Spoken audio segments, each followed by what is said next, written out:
Today is the day teams can start franchising players. They have until March 9th to do so. Some big names out there to be tagged or not to be tagged.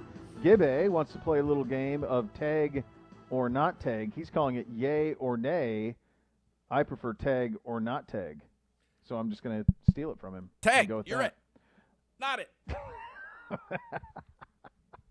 Let's start with the Ravens. Matthew Judon, tag or no tag? I don't think they're tagging him 2 years in a row. They did it last time, so I would say no tag, nay, on Matthew Judon. That's what I would say, nay. Yeah. I think Ngakoue, too. He has both Ngakoue and Judon. I don't think they'll tag either one of them. Agreed, and I think that I agree with you. I think that would be a very interesting – look, they've got to find a way to maintain their pass rush. All of their top pass rushers are free agents. So how do they decide to do that or to go about that? That's going to be the interesting question. But I don't think the Ravens will use the tag, and if they don't, it'll be the fourth time in 5 years they won't tag a player. I think that they're going to get Tyus Bowser and then probably pick a pass rusher early in the draft. So that way they can do this much more cost effectively. I think both Ngakoue and Judon are elsewhere. Judon's a darn good player. I like Judon. Yes. Oh, I agree. Yeah. I mean, I think he's, in a way, pretty underrated based on what his production can be, certainly. The Steelers, and boy, do they have a lot of questions, and certainly Bud Dupree among them. I can't see how he's back. He's not. It's impossible. So, no. Yeah. Nay, again. Can't do it. Not it. Not it. No tag. Yeah, I'd see no scenario. They've got huge cap problems, and I mean, this is first. You wonder if this could be the first time that they're headed for a true rebuild. It's been a long time since they've had to do it. They bottomed out at the end of the 80s into the early 90s, the Bubby Brister to Neil O'Donnell era, and then from that point on, they've been really competitive and haven't really ever bottomed out. So you do wonder if that's where the Steelers are headed now, as they've gotten very old and very expensive very quick. Dak Prescott. Tag or long-term deal, but he will be a Cowboy this season. Now, if they tag him again, though, I think he's gonzo. Well, yeah, I think it's an interesting one for Jerry Jones and the Cowboys because, you know, they say that everything you hear reported is they want a 6-year deal. Dak wants 4. You see this new television deal that's coming. You understand why Dak wants a shorter deal in an effort to, you know, cash in more often. This is an interesting one. This is it was this way last year, and I think if Dak didn't get hurt, it would have be more exacerbated this year. But right now, it's kind of on the back burner just because he didn't play. So, if you have $185 million cap, okay, and you're talking about $37.7 million is what his figure would be. That's 20% of that's 1/5 of your entire cap is in Dak Prescott. Mm-hmm. That's untenable. I mean, that's not ideal. Yeah, you can't improve that defense with that. No, that's for sure. Allen Robinson, your boy with the Bears. I know that I honestly don't think he wants to be back. I don't think hardly any of these guys are going to be tagged. So ESPN's NFL Nation reporter Courtney Cronin, who we've had on the program before, said that they will use the franchise tag on Robinson. That's what she believes. $16.4 million. So how would they possibly get him? But she says don't rule out a tag and trade scenario for Robinson. But boy, I got to tell you that would shock me if they were to franchise tag him. That would floor me. He's that good though. He's worthy of it. There's no doubt in my mind. He is worthy about it. He's worthy of it. Now, part of the time, too, is you're saying, look, let me buy time, right? I'm going to tag you. Yeah. We're not letting you go. Let's work out a long-term deal. We'll compensate you nicely. Right, and there's also, from the standpoint of the Bears, you have to say, what are we doing at quarterback? I mean, they tried to get in on Wentz. They tried to get in on Stafford. There's no way that they can get on Deshaun Watson. Like, what can they do? How are they anything other than running it back? Right. It seems like that's where you're at with them. So that's a weird team right now. Tampa Bay, Chris Godwin. So the two candidates they have would be Godwin or Shaq Barrett. Barrett they tagged last year, so then you're putting a 20% tax on the franchise tag that you paid him last year, which was $19 million. So now you're talking about what, $22 million? I don't know if that's what they're going to do. I think Godwin is more likely, but Mike Evans is restructuring his deal and trying to move his money around so that they're able to keep people. Godwin wants to come back. They want him to come back. My guess is that this would be a tag that is never played on, but it is a tag just to buy time to get to a long-term deal. But Godwin, I believe, will play with them once again. Is it odd? I was thinking about this morning. Isn't it a little strange that the Miami Dolphins and the Tampa Bay Buccaneers have not been, and now Tampa Bay has been now because of Brady, but that they have not found a way to be like free agent destinations at discount rates? You're talking about Florida. You're talking about warm weather. You're talking about no state tax. Same with Texas. And the Dolphins are beloved. Like, it's crazy that if they pull off Deshaun Watson, I was thinking to myself, oh, okay, well, how are they going to make all of this work? People will play there for nothing to go play in Miami with no state tax. You would think so, but it to hasn't a limit. Proven to be the case, right? People want to win. They've never had a quarterback since Marino. Correct. I mean, they haven't had a quarterback since Marino. I think if he so goes there, yeah, just why Tampa all of a sudden became, to your point, right. very. That's what you need. Have to have the need quarterback. To have the guy, sure. Yeah, and it's what the what the Rams have banked on in California, but they don't have the no state tax issue. No, it's the other way. That's right. Out there, sure is. The Lions, Kenny Golladay. I think you would want to give your new quarterback a chance. You'd want to give him weapons, but I don't know. He's missed 11 games last year. He's 27. My guess is, again, this is a team that they try to tag and then sign a long-term deal with. I don't think they want him to leave. No. Marvin Jones is likely gone. Amendola's likely gone. So you've got Swift, you got Hawkinson. You need to have one more guy. So it would make sense to me that they would Depends try. on what they're trying to do. Right. Are they trying to be competitive now, or are they trying to, is Goff a bridge quarterback and a full-on rebuild? It kind of depends on the way you're going to want to do it. Aaron Jones is gone. I think the Packers already, they drafted for that case, so I think that's a done deal. Yep. The two safeties, Justin Simmons with the Broncos and Anthony Harris with the Vikings. We've talked about both these guys last year when we were talking about safeties. We've been linked certainly to Harris again this year in various ways. What do you feel on these two guys? So Simmons was tagged last year.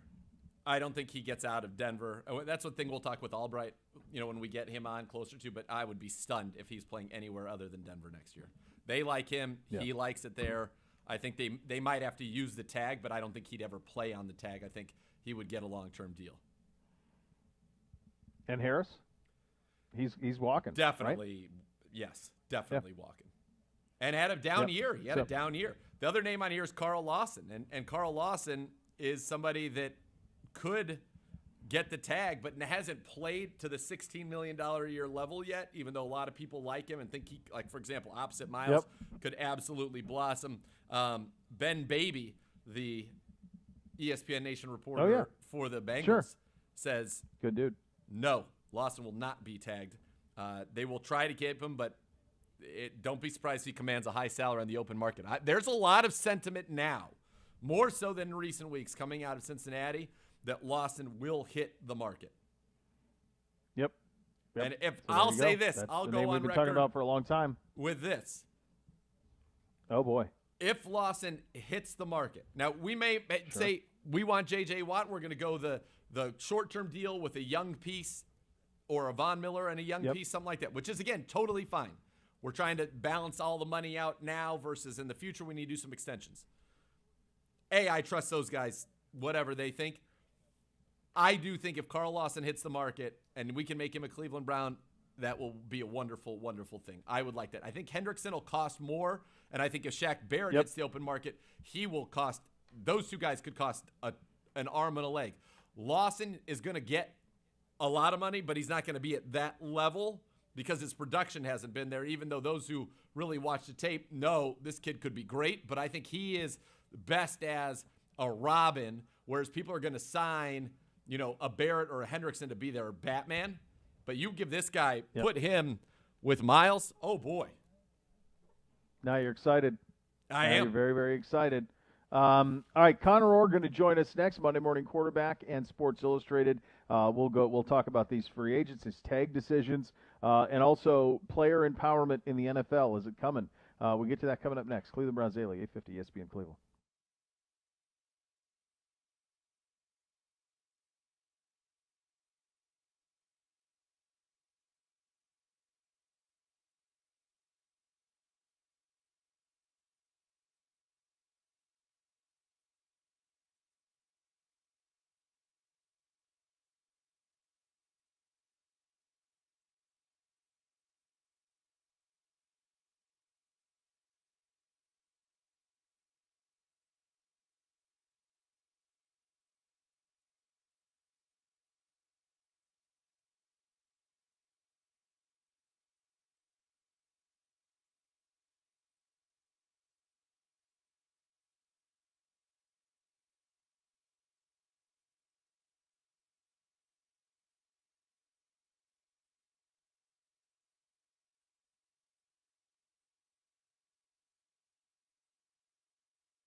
Beau Bishop, Nathan Zegura with you here on Cleveland Browns Daily on a Tuesday edition of the program. And time to head out on that Fifth Third Money Line for a visit with Connor Orr, staff writer at the MMQB and Sports Illustrated.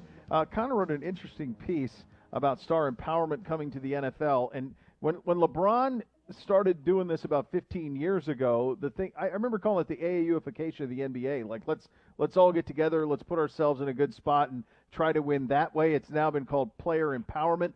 The NFL has been immune to this, largely because of non-guaranteed money, with the exception of the quarterback. And this is the first time that we've seen this. There is the Carson Palmer situation, Connor, as you know, in Cincinnati, but that was a situation that is quite a bit different than what Deshaun Watson is now. Do you think that this will be a trend in the NFL?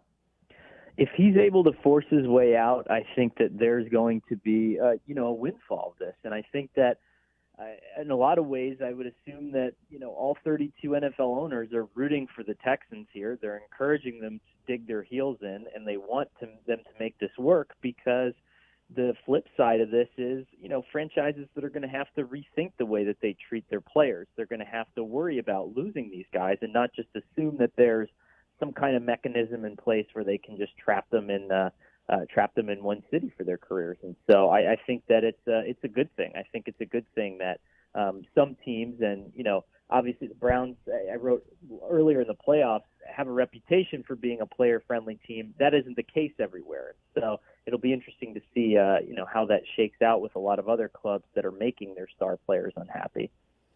If this all comes to fruition, are the first two people that are on the Mount Rushmore of NFL player empowerment, or quarterback empowerment, I should say, Carson Palmer and Kirk Cousins? And is there a more unlikely duo than those two? It might be, yeah. And then, you have to, maybe somewhere down there underneath it, the foundation is made of, he's not a quarterback, but Darrelle Revis, right? Sure. And I think that every time that something like this happens, where Le'Veon Bell, same thing, where a player basically withstands that whole fire hose of negativity, the anonymous reports about them, they're not hard workers anyway, or they're not worth the money, and they withstand it all, and they make it through the other side, and they get the deal that they wanted. They're setting an example. They're blazing a little bit of a trail for the future generation, and I think that it's a good thing. I think it's a healthy thing. We've seen what happens when leagues become so unplayer friendly that guys just don't want to do it anymore. I mean, look at how relatively unhealthy it is, where Major League Baseball, you can't even get your first contract until you're 28 or 29 years old, and how difficult that makes life for players. And so I don't know. I think it's going to be an interesting time. I think that a lot of players are rooting for Deshaun Watson, and I think a lot of NFL teams are hoping this just goes away. Yeah, all the people we talked to down there, including John McClain, who knows it better than anybody, it's not going away. That Deshaun is dug in, that Houston is dug in. I said on this show, Connor, that I don't see a scenario where, because of the dynamics of this, Deshaun Watson's age, primary among them, and the prime earning years still very much ahead of him, if he wants to dig in on this, he would have both the clout and the financial flexibility and future earning to be able to do so. And if you're Houston and you don't acquiesce to them, aren't you then setting yourself up as almost like a poison pill of the NFL? Deshaun is so popular. I think it's a really tricky spot they're in.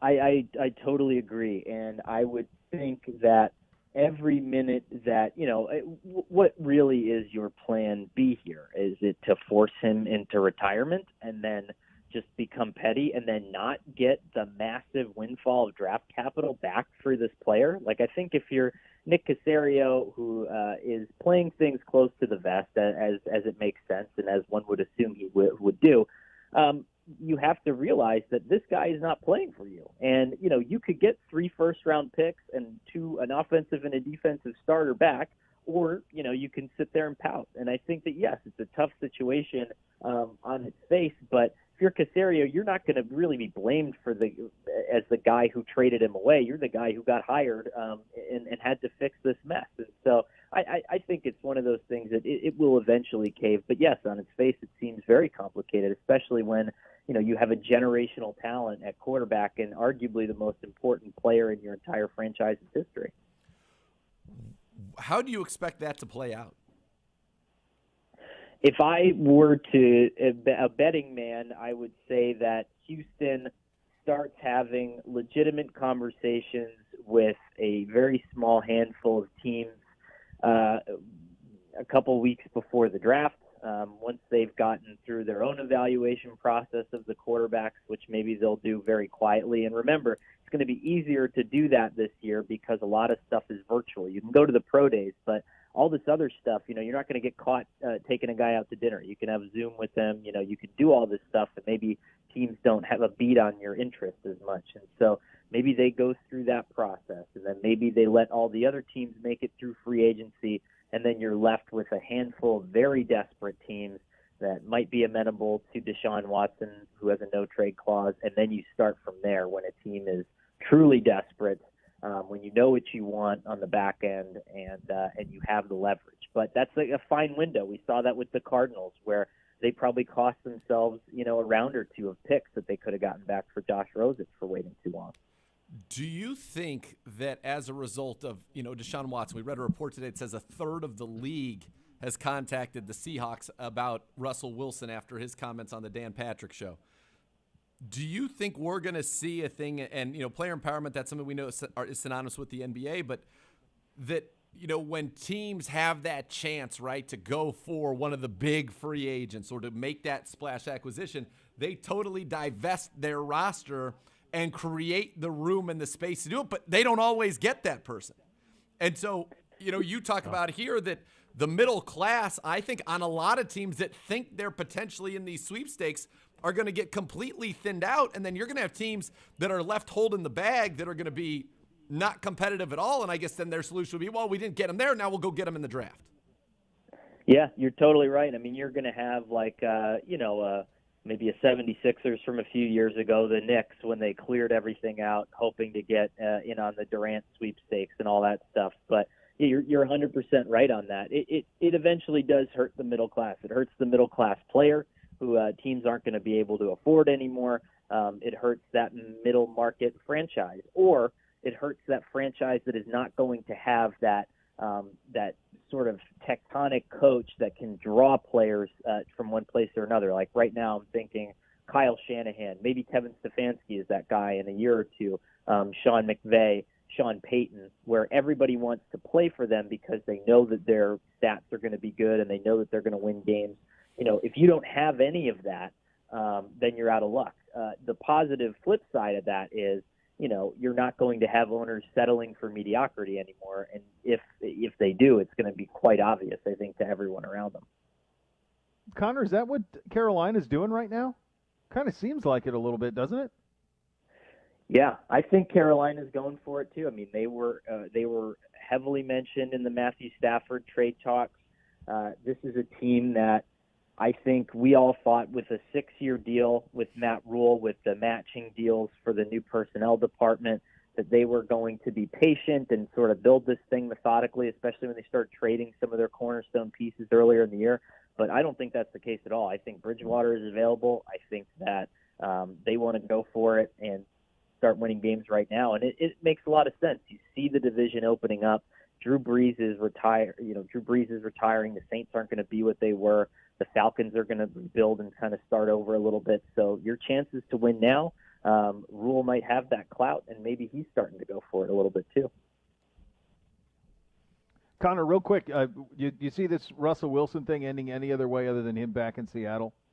Probably not. I mean, the Seahawks have sacrificed too much already in terms of, that entire Legion of Boom, that entire era of player, it was really a choice that they had to make between a generational defense and a generational quarterback, and they picked Russell Wilson. And so I think that it's hard for them to then go back and say, okay, well, we got rid of Richard Sherman, we got rid of all these guys, but in the end it wasn't worth it. I think that Russell's the guy. He's a top 3 or 4 quarterback. Again, half the league would want him on their roster, and as well they should. So I think that they end up kind of kowtowing to him a little bit and letting him get involved, and everybody gets to feel better about it. I mean, that's the future we're going to live in, I think. Yeah, fascinating. Good stuff, Connor. As always, appreciate your time. All right, thank you. All right, here's Connor Orr. He writes for MMQB and Sports Illustrated, calling in on the Fifth Third Money Line. A reminder, Connor and all guests who appear on Cleveland Browns Daily do so via the Fifth Third Money Line, Fifth Third Bank, making Cleveland Browns Daily a Fifth Third better. Today, 1 year ago, we were in cars driving to Indy. We are not now. What will we miss from Combine Week? What are the best interviews we've had at Combine Week? We hit on that coming up next. You're listening to Cleveland Browns Daily on 850 ESPN Cleveland.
Concourse. So like in Oh. the walkway of the concourse, they just basically blocked off a section, and everybody was lined up against the wall, and then the opposite walls, there was like one little food stand that you could get a little food out of, and that was it.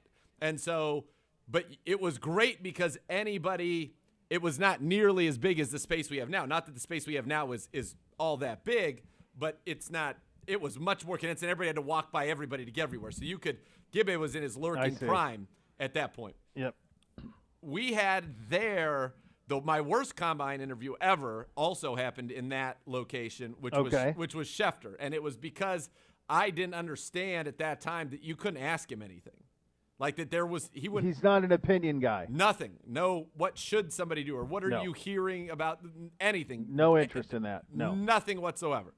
But I've now learned that, and then now you can get, you ask him information-based questions, but guess what? He's not at liberty to share unless a camera's on and he's already out. And it's right. So that would have been the toughest one. But we had a great one with Matthew Berry there. We did some fantasy. We talked obviously some draft and just talked some cool stories. It was right when his book came out, Fantasy Life. His book had come out. Mm-hmm. That was a great one. Greg Cosell every year is hands down the best interview. It's my favorite. It's just he's the best. I'll miss it tremendously. Yeah. Can we see if we can get him on in the next week just for old time's sake? I'm sure you're already working that with your giant P. Yeah, just to have him on. And even though it might not necessarily, good news is, he studies all the positions, obviously, but a lot of quarterback. And it'll just be fun to get his take on the quarterbacks because it'll make us all smarter, even though that's not something that we as Browns fans need to worry about. But I just like talking to him. He's the best. Listen, we've had, as we know, the time that we've been there, many coaches, many GMs. Those interviews are always great, the Combine. They always there's something special there, whether it's, letting somebody know about a term that was coined in their honor, whatever, what have you. There were some really great moments there. We had a great one with Prisco because he's so no nonsense. He's always a fun interview. I thought Lance Zierlein last year, his offensive line breakdown was spectacular and just so on point for what we needed as well, that I thought that one really, really was one of the best. We had Rap Sheet one year who pretended to get a phone call to blow off Segura in the middle of it. It's unreal. Guess what? That was pretty great. He wasn't giving us anything anyway. I remember Charles Davis. He was wearing a Billions hat, which I was excited about. He had the Axe Capital hat, and we talked about Billions. That was fun. Those were very good ones, certainly. The crazy thing about the Warner one, guys, remember he basically came on and was asking for people to call him for help, and then we followed up and said, "Wait, you've offered to help young quarterbacks and they don't take it?" And he goes, "Yeah, all the time," which was a remarkable reveal. That here's this NFL Hall of Famer who had a very interesting road and came from nowhere and turned into something. And he tries to mentor young quarterbacks, and they have no interest, which is a pretty revealing thing. Yeah, that was shocking to me. Speaking of shocking, we've had some great interviews with John Clayton at the Combine, and he, the professor is certainly a legend. Adam Kaplan sitting on some stories. Information, man. There's always there's one that's just ready. It's ready to pop, and they're huge, and you get a little teaser into how big they can be, but then.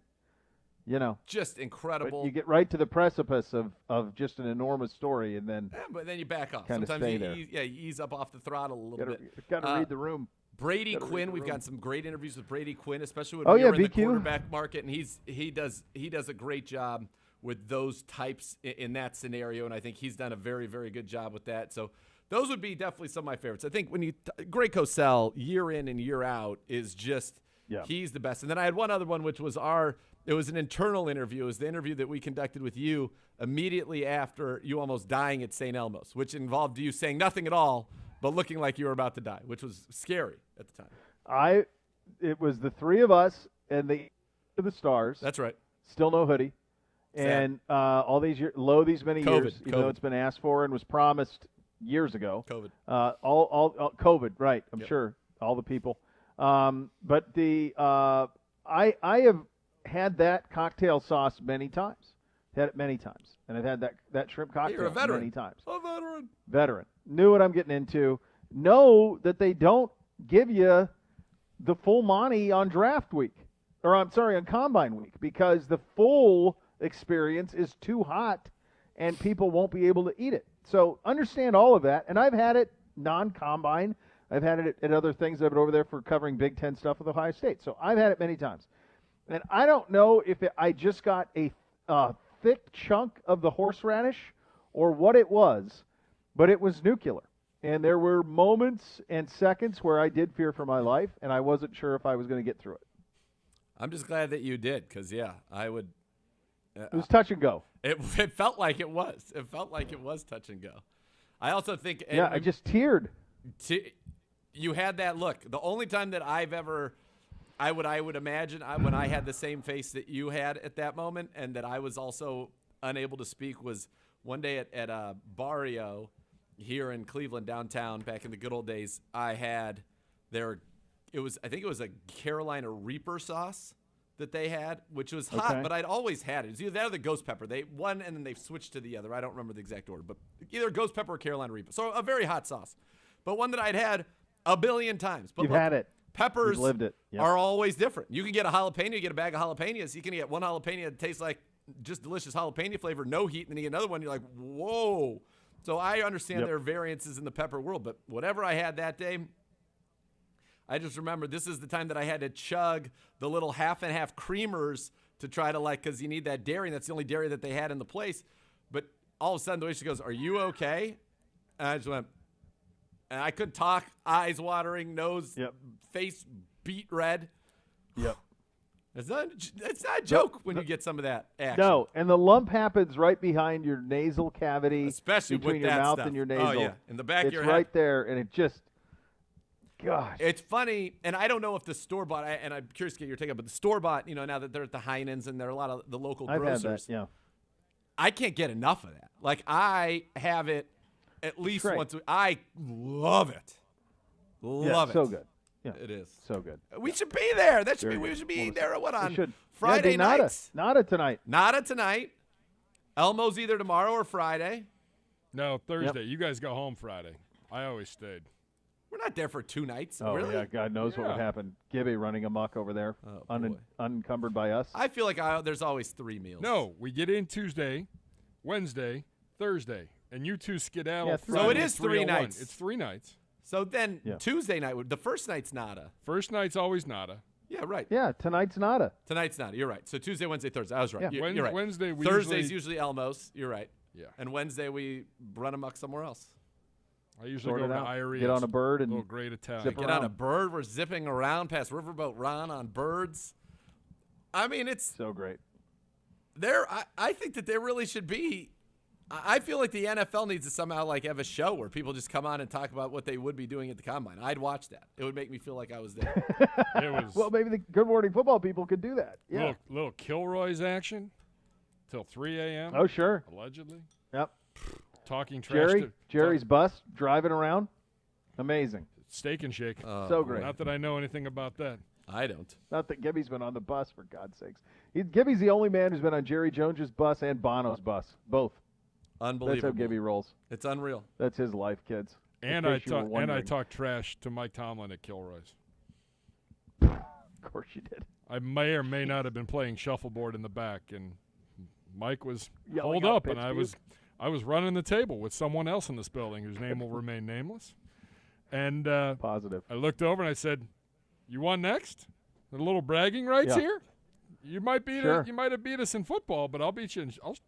I'll run you out of the building here on shuffleboard." Of course. Gibby. And he laughed and What was like, the "Get out of response? here." He laughed. Classic Gibby. That's very good. All right, we'll do the running back room coming up next. Take a look at the depth there and what to do to maximize all of that talent. You're listening to Cleveland Browns Daily on 850 ESPN Cleveland.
Injuries during childbirth require experienced counsel. Call the lawyers at Elk & Elk for a clear answer as to what happened during your child's birth. Elk & Elk is a proud partner of your Cleveland Browns. Call 1-800-ELK-OHIO today. Our offseason deep dive as we approach free agency continues on the offensive side of the ball, and it continues in the backfield with the running back position, and it's the best in the NFL. Simple as that.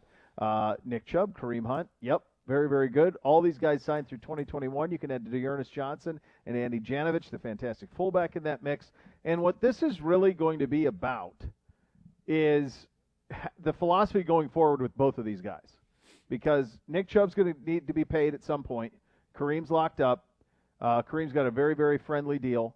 Yep. They're both A-plus backs. I think Nick Chubb is the best overall running back in the NFL, and Kareem Hunt's in the top 6. So you got 2 of them. So how do you maximize this going forward when both are healthy? I think that will be the challenge for Kevin Stefanski this offseason. Probably one of his biggest challenges is how do I do that? He probably looked back at that Kansas City game and said we didn't quite get what we needed out of that position, and that can't happen going forward. Yeah, I'd say, first of all, I think he did a pretty darn good job. You know, Nick Chubb in 12 games, 1,067 yards rushing, 5.6 yards per carry, 12 touchdowns. Kareem Hunt, 1,145 total yards and 11 touchdowns just in the regular season alone. Yep. Those two, fourth running back duo in NFL history to both have more than 1,200 yards and 12 touchdowns in the same season, including the playoffs. Hunt scores for you 3 times in the postseason. Chubb scores for you in the post. You get 4 touchdowns in 2 games out of those running backs in the postseason. Mm-hmm. I think, Kansas City, Chubb wishes he caught a couple of those passes a little bit better, and maybe it's a different game. But I think the plan with them is good. I think that we are evolving into being, somewhat of a throwing football team, which is also good. We can do it all. We have many paths to victory offensively. But, yeah, these guys were great, and I think a whole offseason is going to allow somebody like Kevin Stefanski and Stump Mitchell and Bill Callahan, who was very instrumental. We'll talk with him hopefully sometime soon about, this offense, and he was very instrumental in putting the running game plans together about this duo and how you use them. But Chubb, Pro Bowl, second straight season, first Browns running back to do that since Mike Pruitt in 80 and 81. First running back in the league since Jim Brown in 1959 to have more than 1,000 yards rushing and 12 touchdowns in 12 games or less. He's averaging 1,300 yards and 10 touchdowns a season the last 2 years on better than 5 yards per carry. Then you go to Hunt, 5 receiving touchdowns in the regular season. That led the Cleveland Browns, the 3 scores I mentioned in the postseason. And then those two are great. And then you have Dearness Johnson, 166 yards on 5 yards per carry in limited duty. And who could forget his game-clinching run on 3rd and 9 against the Indianapolis Colts in Week 5 with Nick Chubb out. Then he emerges as your primary kick returner over the second half of the season, averaging 25.1 per return. Other running backs in the mix, you got John Kelly, a former 6th-round pick of the Rams in 2018, who's got 30 career carries, 110 total yards, spent almost all of 2020 on the Browns practice squad. He signed a reserves future deal.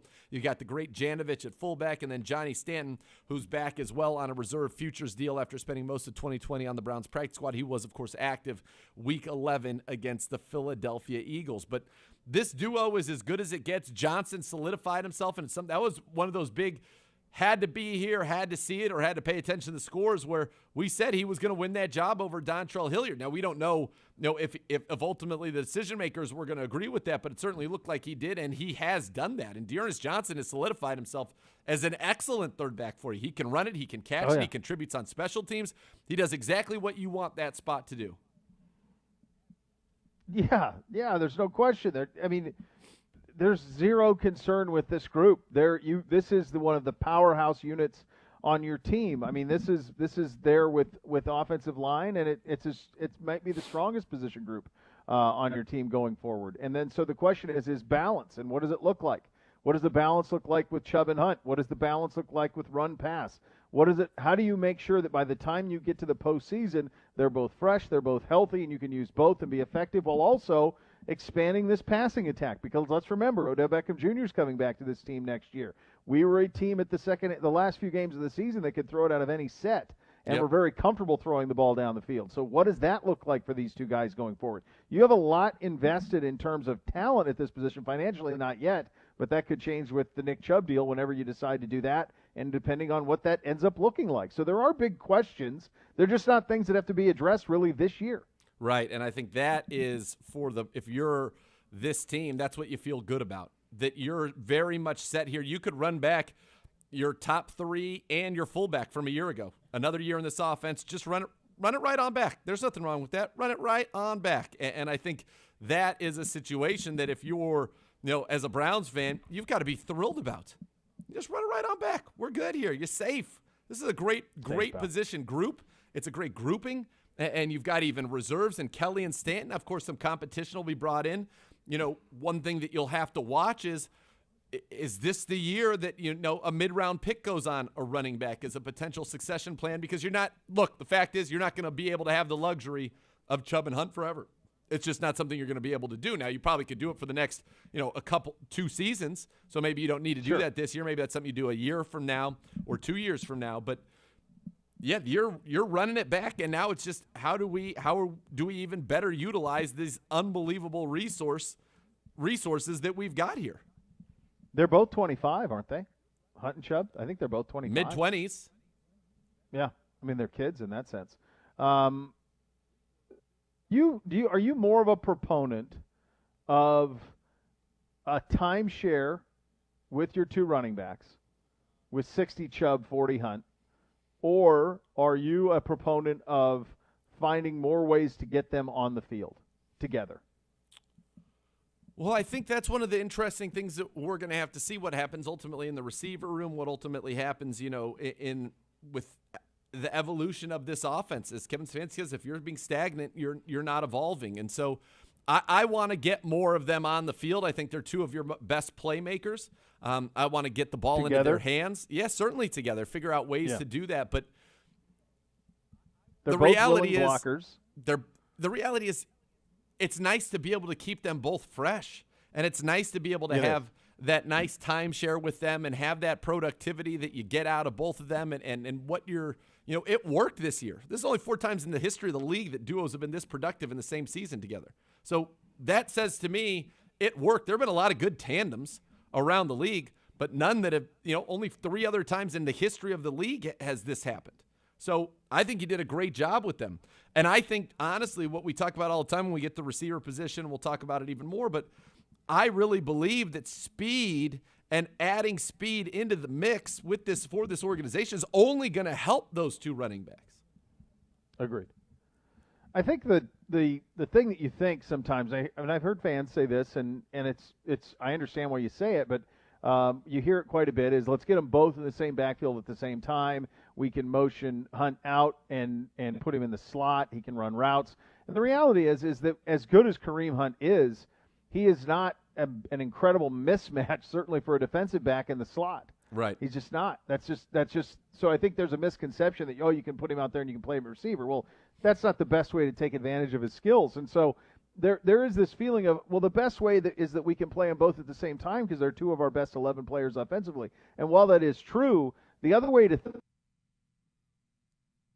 if you always have an A-plus healthy, fully charged running back. Right. Is that the better way? And I came around this year by the time and thought, I think that's it. And there were several times this season where, and I certainly remember the Cincinnati game off the top of my head, but it happened more than that, where all of a sudden you have a healthy and fully rested Kareem Hunt, and you can run it 9 straight times and it's over. Ball game, 7 yards a clip. Yeah. Like, that ability is a tremendous value, and probably in a game-by-game basis and over the course of the season, far more valuable than trying to find ways to play them both at the same time. It's probably a better way to use them. And the other thing that it does is it probably lengthens both of their careers. I don't think that you're wrong about that at all. I think that it extends their careers. It keeps, as they like to say with running backs, keeps the tread off their tires. And, yeah, the beginning of the year when we had them both fresh and healthy, you got to the 4th quarter, forget about it. It's over. It's over. It's over. Give them the ball. Watch them do their thing. It's over. You go back and watch week 2 Cincinnati. We got the ball in that 4th quarter. Forget it. There was a good portion of the season where Nick Chubb was averaging 12 yards a carry in the 4th quarter because he was fresh. Right. So I think they did a tremendous job identifying what needed to be done in this backfield. And I'm excited because we're dealing with, incredible intelligence at the coaching level that is going to allow us, I think, to come up with even better and more innovative ways to continue to use those guys. Yeah. I mean, I think it's there's a lot of different ways to do it. But I thought the way that Stefanski did it this year that's the model. It's like last year, and every year, Gibbe's always looking good. And then now we've had this offseason, and look what he's wearing today. He's coming in here right from the fruit stand collection, putting on prime stuff. He's blowing kisses to the people. He looks spectacular today. I wish he was on the stream today for the people. He was fresh off the you're beach. In control of the cameras. Give the people what they want. Give them a little look at Gibbe. No one needs to see any. Oh, wrong. That's incorrect. How would you describe this shirt today? He walked in and I'm like, what's going on? Like, why are you so dressed up? It's not a plum. I don't know what. It is not a plum. No, it's a raspberry. It's a raspberry. Through our personal zoom, it looks like a raspberry to me. Yes. Right? Great call. Some nice slacks on. He's got nice slacks on, some Sanzabel slacks. Slacks too? Oh my God, yes. Oh my gosh, he's fresh off the beach. All right, I'll give you 3 guesses as to why Gibbe is so dressed up today. Go ahead, Bo. You have 3 guesses. Or you can only take Meeting. one. Whatever. Meeting. Okay, good. Very good Meeting. guess. Okay, guess 2.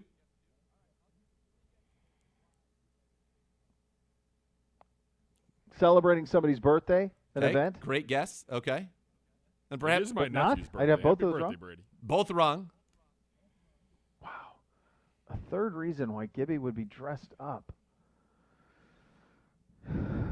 I really put all the eggs in the meeting basket. All right, that's Am fine. I going to be mad 2 when guesses. I don't get this? Give him the answer. This is one of my favorite. It tickled me when I heard this answer today. I just got a bunch of clothes, like button-downs. I never wear them. And I'm like, I'm going to wear it today.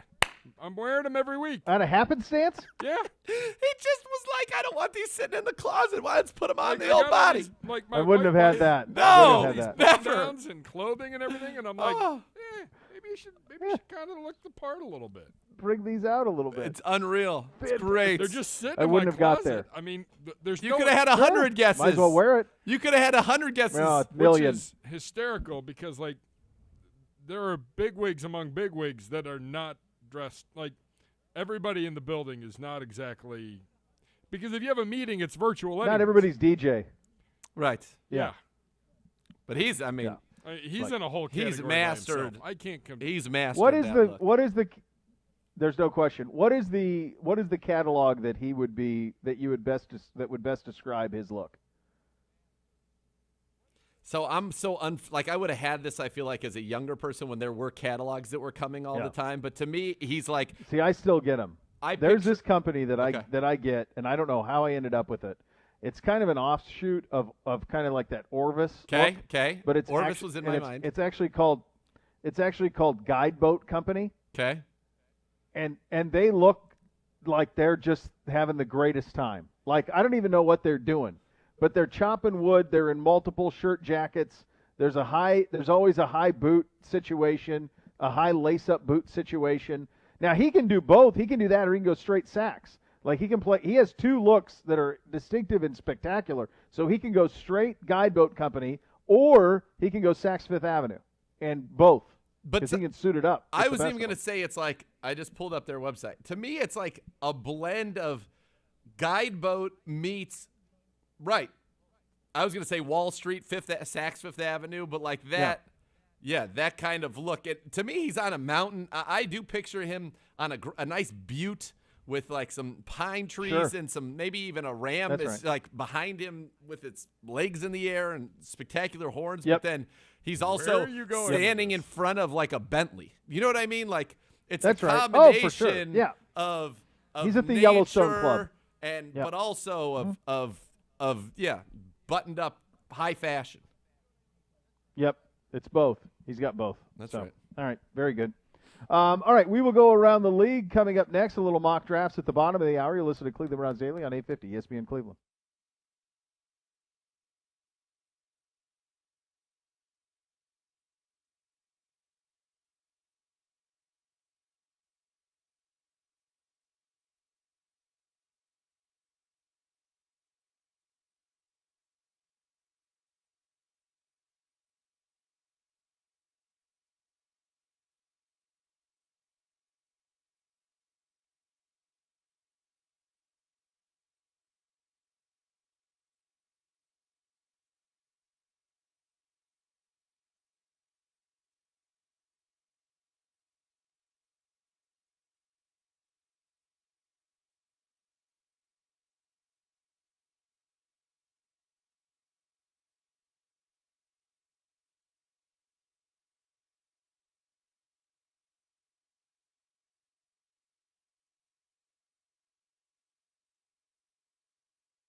Yeah, you're up. Thank you. It's great being back in the was a There possibility. was a chance. Yeah. So I knew it wasn't. You've done two idiot things here in the last week. One is promote the soft launch, Two idiots. and then two, actually thinking there was a chance there was going to be a light when you came back. I thought there I'm not was. sure which of I the thought there two was. is dumber. The soft But Well, first this of is all, where we're at the on a promotion Tuesday. of the soft launch was great, and it all resulted in thousands, almost 10,000 people watching it that day because you said, "Hey, here's the soft launch." And guess what? Here's No the problems soft that launch. day. Now in your full launch here on day 3 of the stream, Gimme, there were issues on the full launch, not on the soft launch. So don't give me any grief. And there should be a light. We did a soft launch, a full launch, and the day after both launches. Yeah, then we had a the crash. stream takes a crap. Right. That's crash. where we're at. Yeah. And remember, as a public service announcement, all issues with the stream should be directed at Gibby. Gibby at we BGSU will Gibbs. Yep, and we will also release his cell phone later, so you can text him directly with any problems you may have with the stream if that happens. Please, if the I think audio's that's a poor low or decision whatever, on go your ahead. part coming. I have another question. Gibbe, is there any thought that at this point that you might change your handle to at Gibbe or at Browns Gibbe? Because Bowling Green, I realize it's historic for you. It's really a part of who you Sure. were, but maybe who you are is Gibbe. You never there forget any where way you that- came from. I wonder if at Gibby's taken. Gibbe. I feel like we could put enough Y's on it, or we could change it to Gibbeh with enough H's that we could definitely get it. Gibbe. What you don't want is, Competing Gibbes. well, and you don't want to have to put a number behind it. No. Is what you don't want. Oh, there's a guy named Tyler. No, that's Instagram. Let's see. This is why we need an intern. I'll tell you why we need an intern right now. Stevie! We need Stevie back because Stevie would get us lights. We're not even allowed to have Bo back in the building. Stevie would How get the us hell are we lights. gonna get an Oh, intern? my and gosh. Stevie would be in charge of figuring out if we can make you give back. I was talking to Stevie the other day. He sends his best. I'm sure he wants to come back. Yes. does. Again, There is a like, I can't there even is get Bo in somebody the building. who has. Yeah, about now, maybe by August. There is a guy. There's a guy who's an at Gibbe, Gibbay as one. He's following one person. He has 0 followers. I feel like We could buy very this. easily buy this out and get you People are at going to Gibbe. start tweeting at this guy. Yes. Poor Guys, guy. let him Well, know. he's following nobody. Let him know he's not the real Gibbe, and that we've got the real Fake Gibbe right Gibbe. here, and he needs it. Jeff says, Yeah. let there be light. Fix the stream and give Nathan Zegura a light. There's Thanks, nothing wrong- Jeff. The stream is working just fine now. Now, Yep, that's right. listen Hey, on the this. first segment, it's okay. You were talking about The Bachelor anyways. Z, hey, Z, you're at Nathan Zegura, aren't you? That's right. Yeah. Yep. I mean, I don't One follow day- you, but I know. people who have. There's this weird Tell me. glitch, though, on Twitter that whenever I go to your and I look up one of your tweets, it says you're Sure. following me, but I know that you're not. That can't be right. I know. Can't be It's right. weird. It's a weird glitch. I think it's like It's one of those. very strange. They call it it's like a courtesy. They like a not. They don't want to hurt your feelings. Maybe Oh, but don't make me feel bad. Yep. it's also possible That would explain it. that you invented something that I really like because we're both huge fans of the mute button. The mute's great because Oh gosh, it's great. they don't know. It's just like they're shouting out into space. they're They just don't know that they're screaming muted. In a But closet. I think that there would be also Amazing. another, which is it's kind of the reverse mute where it's basically muting, but in this case you don't actually follow the person, but it tells them that you are. I think that would be a great So- feature too. Yeah, The so that they don't non-follow feel follow. bad. Right. The non-follow. I don't have a problem with that. All right, let's go around the league. Your best buddy, Mike Silver from the NFL Network, reporting a third of the league has contacted the Seahawks about Russell Wilson. Teams told to take at least 3 first. Come on, man. Come on. This is not real. There's no chance that Seattle said, okay, yeah, you can have Mike Russell, Silver but 3 said it, first rounders. So it's got to be true. I mean, come on. If that's the case, like you're the Dolphins, fine. Here, take them. Take 3 ones. Give us Russ. We get 2 this year. You can have our second number 1 next year. Done. If that's all it takes. He Let's needs go. to go though with his contract to like someplace that's fairly. You need to be ready made. Miami's pretty ready-made. You put him on there. Sure. They're pretty good. Not bad. I mean, that's one of the teams that's ready to go. 3 ones? Okay. I can't imagine Seattle countered. My guess is Seattle's hanging up the phone on everybody right now. Don't you think? A They're third not entertaining this. of the league. No. Come on. Trade Russell Wilson. Come on. I think it's interesting. Listen, So it's Connor going to Orr start said, with 3 1s. Come on. Connor Orr said you got it. Maybe they're going to involve him in personnel decisions. I don't think that's a good idea either. Fine. I don't think it's a good idea. No, you got to be careful. I just think you do a courtesy there. Hey, Russ, what do you think about this? And that's probably enough. Like he's not scouting. Right. He can't be. Hey, Russ, how many games of so-and-so did you watch? You got kids. Right. Right. Come on. It's not happening. What did you make of the Michael Pittman Jr. refusing to give number 11 to Carson Wentz? Wentz didn't make a big deal about it. Asked if he was all in on 11, and Pittman said, "I'm really in love with the number. I can't see any reason for me to come off of it. I'm going to keep it." Keep in mind that Pittman's success in large part will be determined by Wentz throwing him the ball. Carson Wentz isn't synonymous with 11. It's like it would be one thing if, for example, Joe Montana, and when he went to Kansas City, he wore 19. But if he wanted to wear 16, well, it was retired. Of course, it was retired. Len Dawson was retired. Yeah, sure. But if somebody, let's just say it wasn't retired, and Michael Pittman was wearing 16, he'd give that to Joe Montana.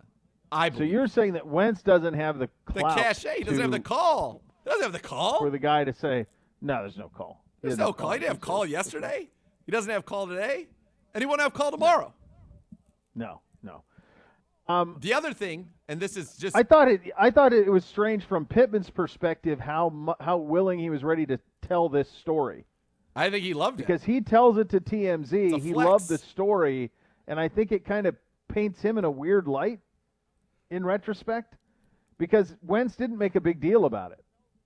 No, I think that he wanted it. He wanted it known. Now, I've done some digging. He wanted it known, which I thought was weird. I've done some digging, and there's more to it than just that he loves to wear the number 11. There's more to it than Pittman or Wentz? Pittman. Okay. Pittman is I'm told, a very deep football historian and also is into Colts lore.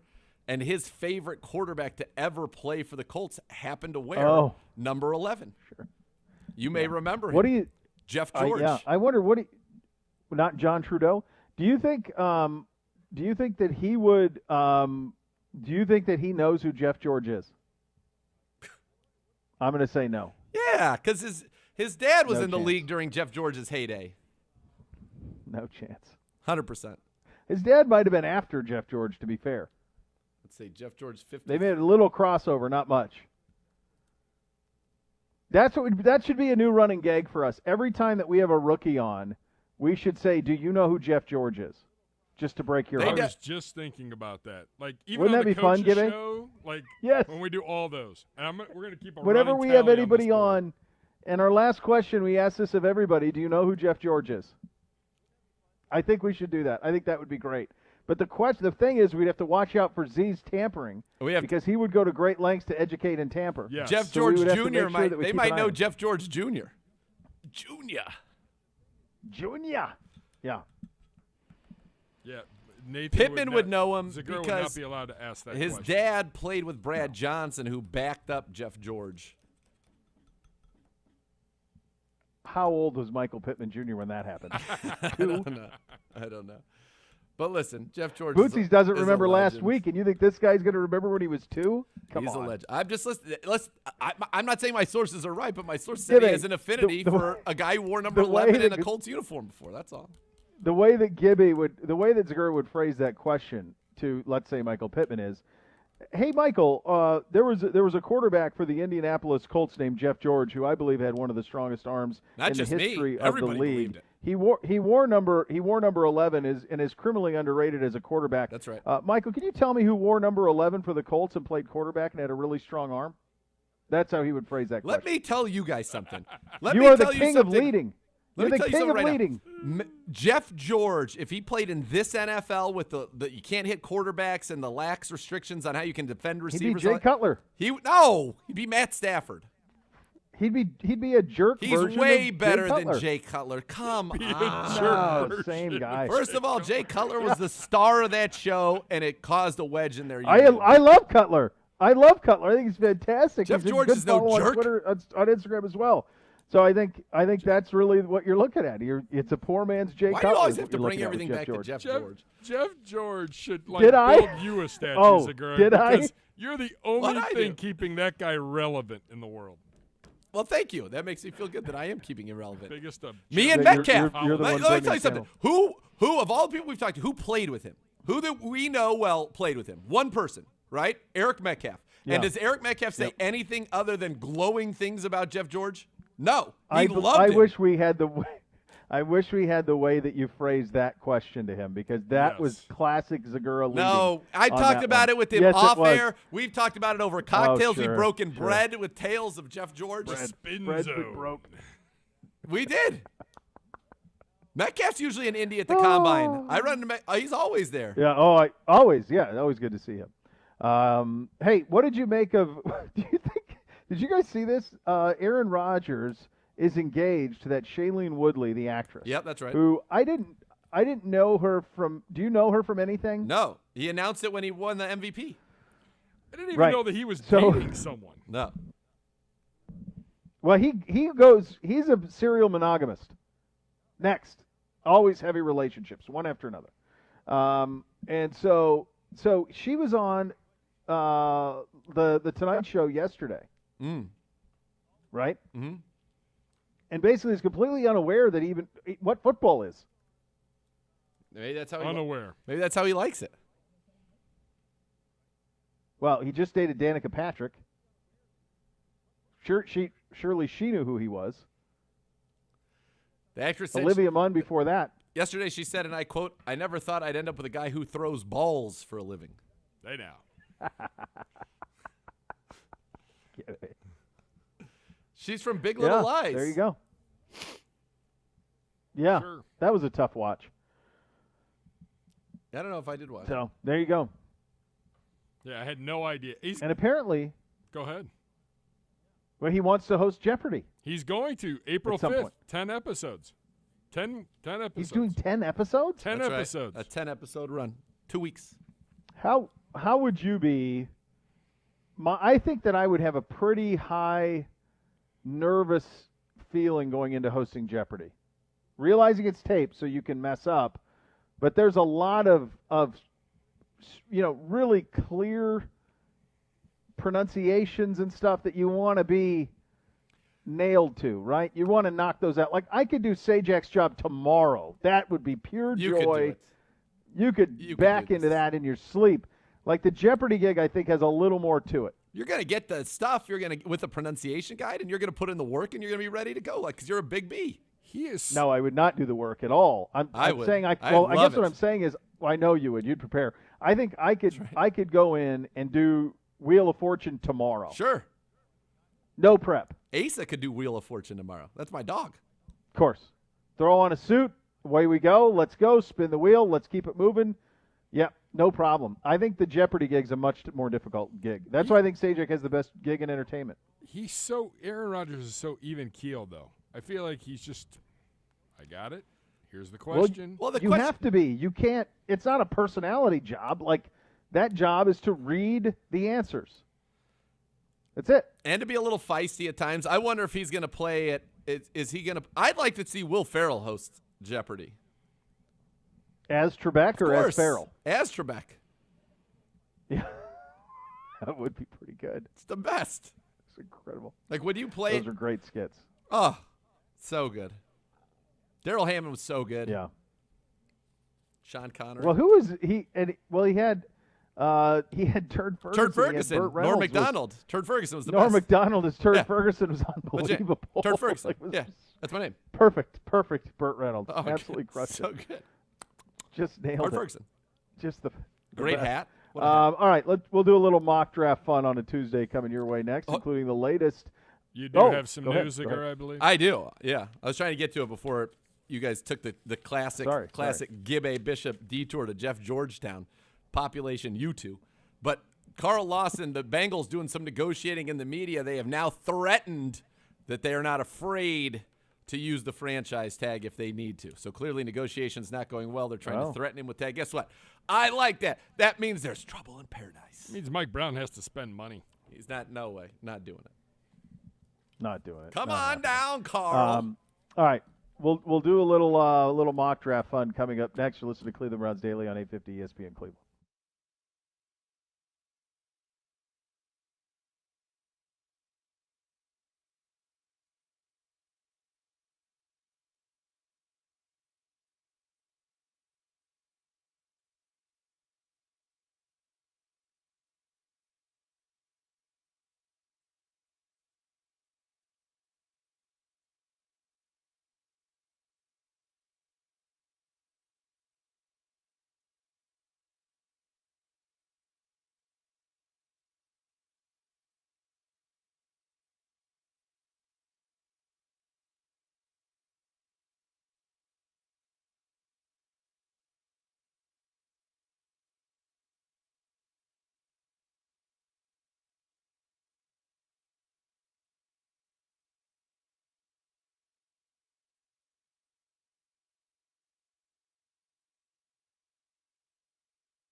If you live and breathe football, you know sometimes keeping your priorities straight can be a challenge. Unfortunately, the same can be true when you gamble. If you find your gambling is affecting other parts of your life, you can get help and you can get tips on responsible gambling at keepitfunohio.com. And a little bit of breaking news here out of the Los Angeles area. Tiger Woods injured in a single vehicle rollover crash. The jaws of life were used to get him out of that, and he is in an L.A. area hospital now with injuries, and that is from the L.A. Sheriff's Department. He hosted that tournament at Riviera over the weekend, and then I saw him this morning. I'm certain of it, playing golf with David Spade, probably in the Pro-Am. I saw that making the rounds this morning. I suppose it could have been from last week, but it looked like it was from this morning or yesterday. Probably from yesterday. And then, and of course, Nance had him on the broadcast as well on Sunday, pressing him about coming back. So tough news there. Yeah, you don't like to see jaws of life need to be used and all that. So we'll hold out hope that some good news emerges as the day goes on from L.A. Absolutely so. In the meantime, we do have some mock drafts to get to here, and several. Let's start with this one from Zach of SI.com, author of the Draft Bible for Sports Illustrated. He has us trading up to 14 with Minnesota, giving pick 26 and 29 up in a 2022 second rounder to draft Kwity Paye, the defensive end out of Michigan. This would not seem to fit our DNA to me much at all. I would be stunned. I mean, it is a premier position, yes, but I would be stunned that this team, knowing that you are going to have to pay Baker and Denzel and Chubb, to give up two basically second rounders that are guys you're going to count on to contribute and be very, very cap friendly for you for 4 years just to get one rookie defensive end. I'd much rather pay for an expensive defensive end and draft 26, 59, and 2022 second rounder. That does not seem to be in our DNA either. Doesn't fit. That seems to be that's a lot. That is a lot. Yeah, and I think it is, and I think the other thing is it is a position of incredible strength, both in free agency and in the draft. So unless you just loved somebody, you could probably get somebody comparable by just staying where you are without moving. Sure. So to me, I just see it seems unnecessary as well. And honestly, I would be surprised if some form of defensive end isn't on this roster before the draft. That would be surprising to me. Same. If that isn't the case. All right, this one from CBSSports.com. Draft guru Ryan Wilson, his latest mock draft, has us picking at number 26 and picking defensive tackle Davion Nixon out of Iowa. This is the first time I've seen a defensive tackle mock to us in the first round. So I've seen some that have Barmore, who goes the pick before, who was dominant for Alabama in their run to the championship. He's a pretty good, a great prospect, a good player, obviously, 6'5", 310. I haven't seen this name Nixon to us before. It's Greg Rousseau on the board right there at the edge is a guy that I know a lot of people like. 15.5 sacks in 2019 out of Miami. I think that it would be hard to pass on him if you're going along that defensive line. But again, that's what's so interesting about 26 is who's going to be there is so unknown. You know, the kid that we like out of Notre Dame, Owusu Koromoa, he goes 20th in this to Chicago, so not that far away. Zaven Collins, by the way, who's been mocked to us a bunch, goes 17th. I've seen him a lot. Yep. Depending on what happens in free agency, you're more open, to those linebackers. I see as you look at Daniel Jeremiah has his top 50 players, not a mock, but rather his top 50 players list out, and Jeremiah Owusu Koromoa is number 17 on that list, the linebacker out of Notre Dame, which he's kind of a Swiss Army knife type dude, is what he is. And he's a guy who comes with tremendous force and purpose when he attacks the ball. By the way, pictures have now come around from the scene in L.A. from Tiger. It does not look good. Hopefully the car's structure, the airbags were deployed. Hopefully all of those things did their jobs. But it's certainly a pretty rough look for that car, which is kind of looks like it's down a hill a little bit off of the road and significant. The front of the car's gone. Oh, I'm seeing the video. does not look Okay, great. So but certainly it does look like the chassis does look like is okay. I mean, I'm looking at an MSNBC. It looks like that's okay. It looks like the cabin is okay. you hope That you seems to have held its structure, and you see airbags, deployed. driver's side I is don't see- down yeah, though for that example, you don't see. Where he That is true, but I mean, this is ridiculous. But I mean, it does appear that I want it to be good. yeah. Well, yeah, and it does look like you don't see a caving in of the roof on it though. Correct. It looks like the front took the majority of the hit, and you don't see a caving in of the roof, which would be positive. This has become obviously the story of the day as Certainly. many outlets are Tigers agent broadcasting this live. Tigers agent Mark Steinberg has just issued a statement. Tiger Woods was in a single car accident this morning in California where he has suffered multiple leg injuries. He is currently in surgery, and we thank you for your privacy and support. So leg injuries, which multiple leg injuries, because you have to be cut out. Maybe the front collapsed on his legs. Obviously, not good, but that at least doesn't sound at the moment. I mean, you can't read into it, but it doesn't. You hope that it's not life-threatening, and obviously, golf's very much secondary at this point. But, yeah. So that was the statement again from his agent, Mark Steinberg, of a Cleveland guy currently in surgery, suffered multiple leg injuries in the accident. Yeah, there you go. Obviously, the story of the day: Tiger Woods in a single car accident out in the Los Angeles area. You're listening to Cleveland Browns Daily on 850 ESPN Cleveland.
Just updating you guys on the breaking news of the day. About 25 minutes ago, the L.A. County Sheriff's putting out a statement that Tiger Woods was injured in a single vehicle rollover crash in the Rancho Palos Verdes area of the Los Angeles area. The vehicle traveling and, again, a single vehicle crash. Tiger Woods was extricated from the wreck with the jaws of life from the L.A. County firefighters and paramedics and transported to a local hospital. His agent, Mark Steinberg, with a statement that reads, Tiger Woods was in a single-car accident this morning in California where he suffered multiple leg injuries, currently in surgery. We thank you for the privacy and support. And some of these images are starting to get out, and you're seeing them at many of the broadcast networks are broadcasting live with choppers of the crash scene. But I suppose when you see the car, you certainly think the worst. But when you hear the leg injury part of it, that at least gives you some positivity. 1 minute. In a pretty brutal looking crash, because the worst was certainly feared when you see the vehicle. Yeah, no doubt. Obviously, hope that I'm sure this story will be covered the rest of the day here on ESPN Cleveland, and hopefully some good news is forthcoming. Yep, absolutely so. We are back tomorrow. The next level is coming up next. Thanks for listening, everybody. Cleveland Runs Daily, 850 ESPN Cleveland.